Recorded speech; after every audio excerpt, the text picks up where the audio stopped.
Hi hello నమస్తే welcome to whistle. నేను మీ స్వాతి.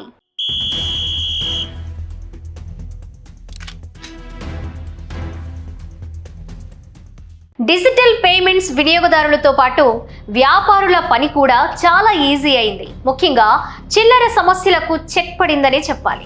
చిల్లర తిరిగిచ్చేందుకు ఒకప్పుడు వ్యాపారులు ముప్పతిప్పలు పడేవాళ్ళు. కానీ డిజిటల్ పేమెంట్ అందుబాటులోకి వచ్చిన తరువాత పరిస్థితి పూర్తిగా మారిపోయింది.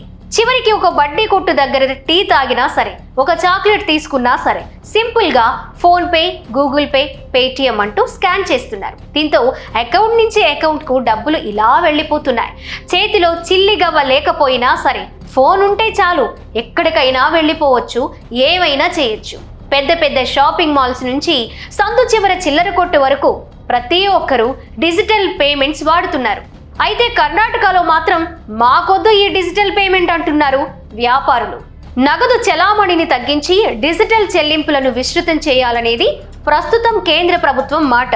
ఇందుకు అనుగుణంగా కేంద్రం చర్యలు తీసుకుంటుంది. డిజిటల్ చెల్లింపుల వల్ల పారదర్శకత ఉంటుందనే మాట కూడా వినిపిస్తోంది. అందుకే ఎక్కడికి వెళ్ళినా సరే యూపీఐ చెల్లింపులు కనిపిస్తున్నాయి. కూరగాయల దుకాణం మొదలు కార్పొరేట్ షాపింగ్ మాల్ వరకు, టీ బంక్ దగ్గర నుంచి 5 స్టార్ హోటళ్ల వరకు ఎక్కడైనా సరే అంతా డిజిటల్ పేమెంట్స్ కనిపిస్తున్నాయి.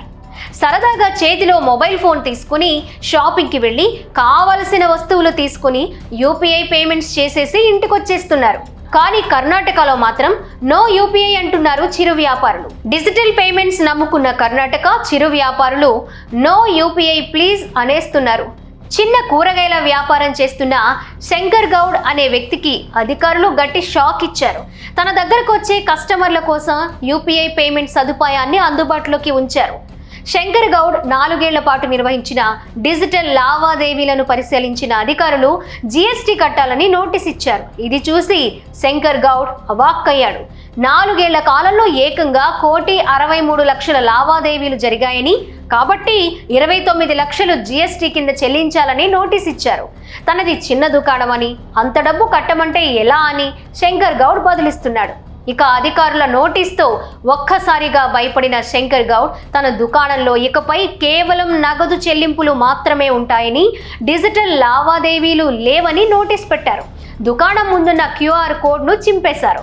ఈ విషయం ఇప్పుడు సోషల్ మీడియాలో వైరల్గా మారింది. కర్ణాటకలో పెద్ద దుమారం రేపింది. చిరు వ్యాపారులంతా తాము చేస్తున్న వ్యాపారాల్లో డిజిటల్ చెల్లింపులకు నో చెప్తున్నారు. QR code తొలగించేశారు. డిజిటల్స్ మాకొద్దు బాబోయ్ అంటూ వ్యాపారులు దండం పెడుతున్నారు. వ్యాపారులకు నోటీసులు ఇచ్చిన అధికారులు లావాదేవీలు జరిపినందుకు సాధారణ మధ్యతరగతి ప్రజలకు కూడా నోటీసులు ఇస్తారేమో అని సోషల్ మీడియాలో దుమ్మెత్తిపోస్తున్నారు. మళ్ళీ నగదు చెల్లింపుల కారణంగా ప్రభుత్వానికి రావాల్సిన పన్ను చెల్లింపులపై బ్రేక్ పడుతుందని కొందరు తమ అభిప్రాయాన్ని వ్యక్తం చేస్తున్నారు. ఏదేమైనా కర్ణాటక వెళుతున్న వాళ్ళు పర్సు నిండా డబ్బులుంచుకొని వెళ్లాలంటూ సోషల్ మీడియాలో జోకులు పేలుతున్నాయి.